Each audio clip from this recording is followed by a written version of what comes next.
Measles রোগ আপনার শরীরে আক্রান্ত কিনা এটা ল্যাবরেটরি ইনভেস্টিগেশন কোনটা করে বুঝবেন? আলটিমেটলি মিজেলস কিন্তু ওই ল্যাব ইনভেস্টিগেশন দিয়ে নির্ণয় করা হয় না, ক্লিনিক্যালি ওই যে আগে যে কথাগুলো বললাম, র্যাশ হবে, ভাইরাল ফিভারের লক্ষণ থাকবে, কপ্লিক স্পট থাকবে, এগুলো দেখেই কিন্তু আমরা মিজেলস ডায়াগনোসিস করি। তারপরও ল্যাবে একটা ইনভেস্টিগেশন করা হয় যেটা আমরা পিসিআর, প্রতিটা ভাইরাসেরই কিন্তু এই লাস্ট পরীক্ষা কিন্তু পিসিআর, পলিমারেজ চেন রিয়াকশন করে আমরা দেখতে পারি যেটা মিজেলস ভাইরাস কিনা। তাহলে চিকিৎসা কি?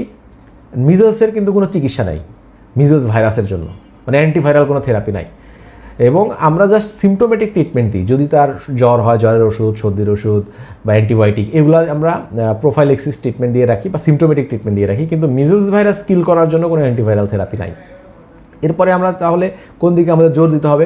অবশ্যই প্রিভেনশনের দিকে জোর দিতে হবে, কারণ ওই যে বললাম অ্যাটাক হওয়ার পরে কিন্তু আমাদের কিছু করার নাই, শুধু ওয়েট অ্যান্ড সি, চেয়ে চেয়ে দেখা ছাড়া। এই জন্য আমাদের আগে থেকেই প্রিকশন নিতে হবে যেন না হয়। এই জন্য সবচেয়ে কার্যকরী উপায় হচ্ছে ভ্যাকসিন।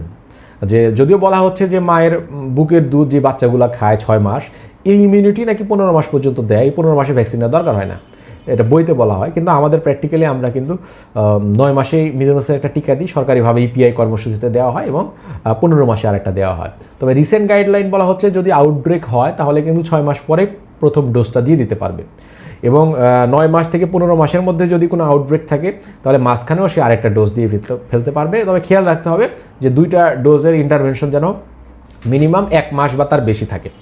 তাহলে এক্ষেত্রে আমরা এখন শিখলাম যে মিজেলসের কিন্তু আক্রান্ত হওয়ার পর থেকে আগেই যেন আক্রান্ত না হয় এই জন্য প্রিভেনশন নিতে হবে। আর টিকা দেওয়ার ক্ষেত্রে আমাদের কিছু জিনিস মেনে রাখতে হবে, যে যাদের ইমিউনোসাপ্রেসিভ কন্ডিশন, যেমন টিবির ওষুধ খাচ্ছে, এইচআইভি রোগে আক্রান্ত, বা আনকন্ট্রোল ডায়াবেটিস মেলাইটাস, বা বর্তমান শরীরে অনেক জ্বর, এইসব ক্ষেত্রে কিন্তু মিজেলসের ভ্যাকসিনটা না নেওয়াই ভালো, নেওয়া যাবে না।